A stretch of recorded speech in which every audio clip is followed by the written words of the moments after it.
Nonz, the Trailor Moon series.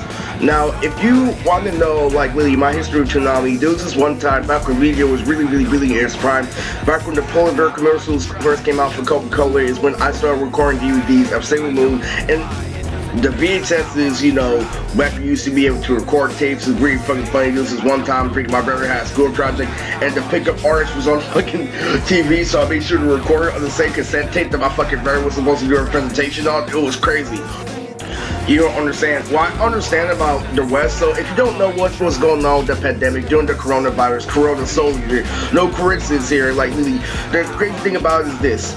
Like, literally, how anime was introduced to West was Dragon Ball Z, and Dragon Ball Z is really very different compared to its Japanese counterpart. And the crazy thing about it is, literally, what Sailor Moon is Sailor Moon had a lot of stereotypes that was there for America. Like, they had lesbian couples off screen, not literally, not rip-off, not any fucking thing you could do with the machine. It was an original lesbian couple back then because anime was more mature back then and had a higher standard where it came to script writing. So the lesbian couple in Sailor Moon, it also what it stood for in society. It's to let you know, the symbolism behind Sailor Moon is that women aren't sluts and girls who want to have fun here. This is what happens when women learn how to have class. When a woman actually, like, tries to, you know, fucking go all out, really what ends up happening to her, it sees labeled something in society. It sees labeled a trailer park girl, it sees labeled this and that. Literally, the meaning behind Sailor Moon is really how strong women become once they deal with life 100%. And that's why really she was compared to Son Goku so much. And that's why they're on the air at the same time. Because the whole meaning of Sailor Moon is because we're watching stuff like Dragon Ball Z with Goku with all these motions. But if you actually do the standard, if you actually do research on Sailor Moon is just as powerful as Yusuke Urameshi. Because she has not only energy blast, but she does fly and she does, you know, go in the solar system. Part of being an anime fan of days, you have to actually see anime in a realistic way. Like, you have to know how much this weighs, how much that weighs to actually determine who wins that fight. That is how the anime fights go nowadays. Not only his power level is this and that. No, it's actually their abilities, what they can do. But they go too far into it, saying that fucking Toph can fucking beat Gaara because of this and this, because of the material. This thing with Gaara is a fucking demon and shit. It's fucking crazy, literally. Where it comes down to common sense, literally, they don't use it. Where it comes down to, like, literally, actual facts, like, literally, it's interesting. Like, Optimus Prime weighs 100 and something like trillion, sextillion tons. Literally, Optimus Prime weighs sextillion tons. You wanna know what sex means? Sex means the beginning of something, like the creation of a her. So when Optimus Prime weighs sextillion tons, it's not talking about actual sex, he's talking about the creation of something. That means he weighs a universe. He weighs the whole fucking world, like the creation of something, sex.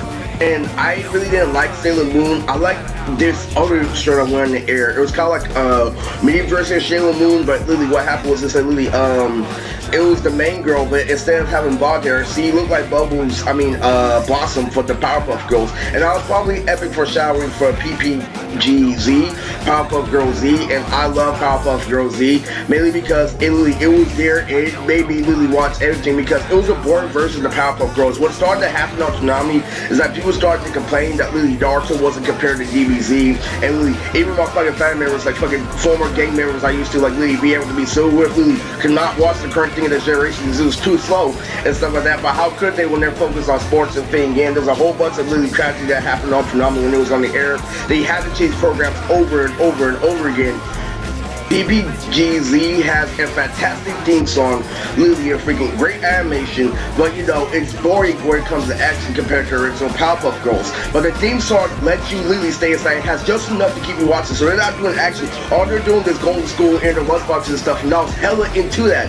Hella into it where it came to shit like that, because you know why? Because literally, when I was watching it is when I was going to school, after I got done with junior high. So literally, I went down, literally, to go watch it, and literally my brother's making fun of it, like literally my best friend who likes fucking storyboard camera stuff making fun of it, like, yeah, that one sucks.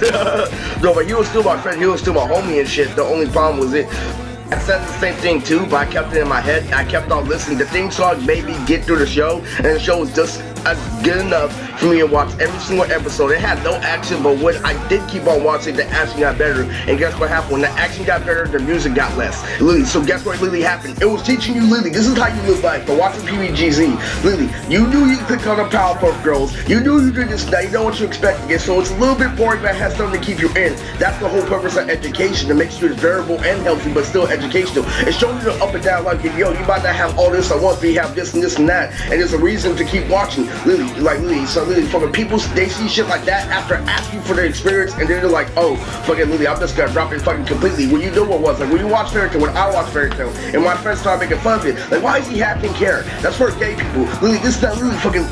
Why is he this and that? Why is it serious all the time? I'm like, dude, the show was called fucking Fairy Tail. Literally, I was okay because Dragon Ball Z characters can fly, so why is it bad watching a Japanese anime called Fairy Tail? Literally, I don't go on the street advertising, hey, you know I watch Fairy Tail? No. I know what anime is, and I know what to expect. Watching got Fairy Tail, I already expected it to be whack, okay? The show was called Fairy Tail. I already expected it to be somewhat corny, and then it turned out to be more serious than I thought. I keep on telling you, like, literally, I didn't think Fairy Tail was gonna be that good at all. I thought it was just gonna be like, you know, dog shit compared to One Piece, but it actually did shit that One Piece did at times. What do you expect? The show was called Fairy Tail. He's like, well, if it's Fairy Tail, then I actually want to do more wizard shit. I'm like, you are going nowhere with that. You forget that this shit comes from Japan. It's like, literally, Japanese adaptation of wizards with boobs and beard. Let's get into the Nonz, the Trailor Moon series. Okay, so literally, on the way to the subterranean arc, there's gonna be a trailer park arc that's gonna feature the Kanker sisters. It's also gonna reference Sailor Moon. Now, I believe we're gonna have a My Little Pony, you know, Chimera, you know, a My Little Pony Chimera Sailor Moon. That literally, I didn't want to upload the design because literally I don't like My Little Pony myself, and I don't agree for it to be in the franchise. If you saw the design I saw, you would have a disagreement. What they did was they fused My Little Pony with Sailor Moon, the purple pony with freaking Sailor's hair, and they showed me a picture. I'm like, freaking, it's okay for my anime because it's biblical. They made an Icarus, you know, purple pony. So what happened was this. He kind of like a guardian character, like literally a My Little Pony Sailor Moon. So that's definitely gonna be in my anime because of really what I was trying to portray. But what I'm trying to explain to you guys is how I got the idea of Trailor Moon was messing with, you know, Eminem and Maggie Mo. But Trailor Moon are, there are a whole bunch of ratchet, you know, white girls that live in the subterranean who literally have super unique fucking super abilities, but they're all based off teenage shit. And they're like, like they crazy sisters on head and Nettie. And so like Sailor Moon literally is now Trailor Moon, and now like so it's Trailor Jupiter, Trailor Saturn, you know. Let's get into Lily about boss fight. So how did I figure out that Maimo was brave against me? Now I already respected him because he's older than me, but I didn't think that Matt was on his own. I respect people for like Lily being them. I thought Matt like Lily had to like Lily contact a whole bunch of like gangster stuff. That I thought Matt was Lily playing like Armand, like playing Armand, like Lily done better, like Lily done way right. He would hella be knowledgeable every time I talk about him, about rap, about old school, about everything. He was everything to compete with my brother, everything. And literally, he took politics as a joke, but he knew to converse with it to a serious extent. And so how Maimo learned about the streets and stuff like that, literally from all the information I've gathered, is what Maimo did one time with me and my brother were playing Naruto. It was my freshman year in high school while I was literally trying out the Dragon Curl. There was this one time, there's a technique, I was doing multiple techniques in my hair, you know, freaking not like literally in terms of experimenting. Like one time I went completely freaking bald on purpose, literally just literally impressed my friends, like literally out of nowhere, like literally I made fun of myself. I had the tattoo cut, but then literally I shaved it completely fucking off, and literally one day it looked like straight Buddha, and literally I was still able to get a date that night. It was crazy. I was on a date with 2 girls, and then they friends on me right afterwards. It was crazy. I'm like, literally, but once you grow older, there's no such thing as fucking going to a mall with 2 girls and getting friend zone. But what happened was Maimo was very up there in intelligence. So Maimo, Alberto, and my brother all come from the same generation. And so Maimo was doing big. So Maimo wasn't really freaking the fucking mark. He wasn't like really the nerd. He wasn't everything. What he was he grew up literally noticing people like doing this and that. Literally, since Matt was the proper version of what a nerd thinks he is today, he grew up literally knowing that girls are sluts, knowing that girls advertise bodies, knowing that gangsters do this now, knowing that gangsters fake having girlfriends. What they do, he kept it aside and played shit like Final Fantasy shit and listen to Linkin Park. But where it came down to being a gangster, the almighty sequence was in for my town. Who's gonna be a next gangster? Who's joining this mob? Who's joining that mob? In order to like prepare for a big ass gang war and shit. So we made each and every person on the street so to show it was my brother, Maimo. It wasn't Alberto. It was also a guy named Dwayne who went to this meeting. And literally what this is a mob meeting. So what gangsters do is they take you into an all black room and then try to tell you this is what life is fucking. What really they make you view life a certain way, but they also give you a moral to stand by. Like because if there's no moral, there's no street cred. Like literally, if you literally punch somebody in the nuts, you're not a fucking gangster.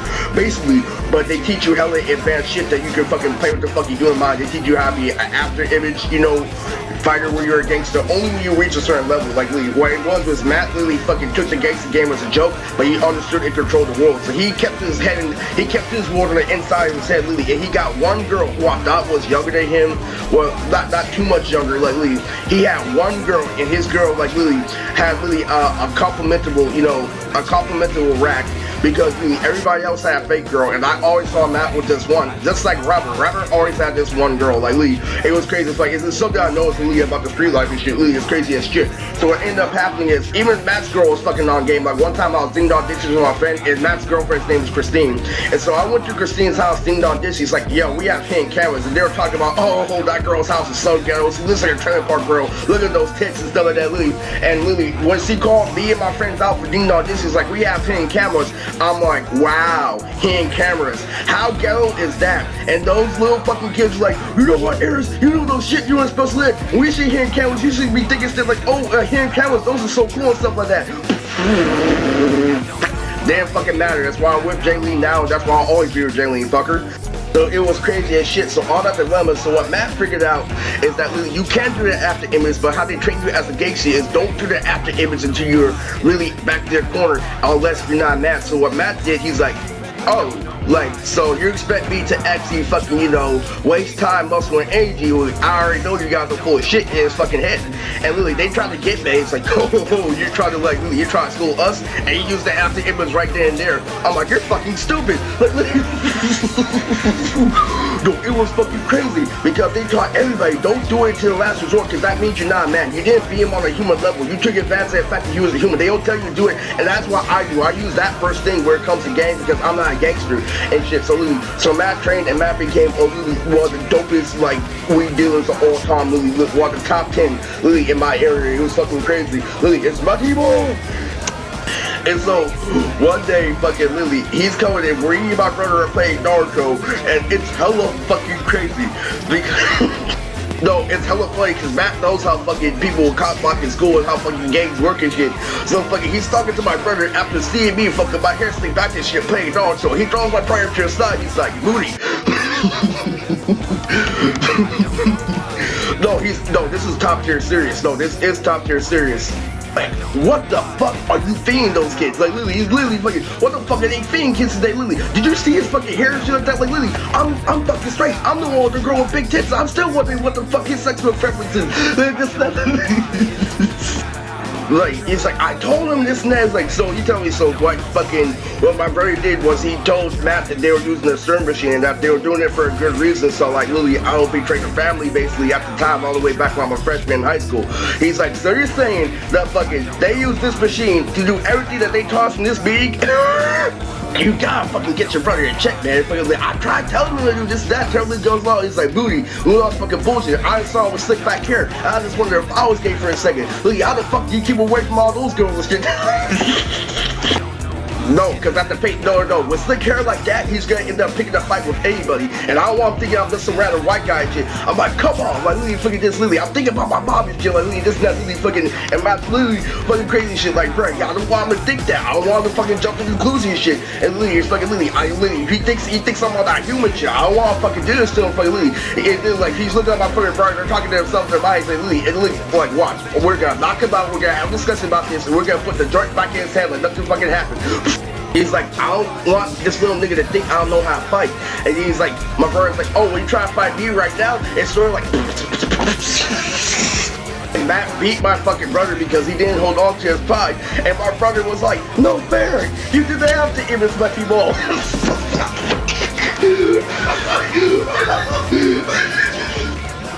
They told you you're not supposed to do that to the very end for your pride. He's like, Moody, you see all these people are bigger than me? I don't think I can hold on to this stupid shit called pride. And so like, literally, they just had a big ass fucking fight. So I backed out for a second. I was wondering what the fuck went wrong and shit. Literally, so I'm playing my brother. We're playing fucking games. It was best of fucking 6 and shit. And literally, out of nowhere, fucking, I'm focused on being my brother out of nowhere. And fucking literally, I see a joint, he being passed me, and Matt's like, Eris. And then I realized when I was older, he knocked me out.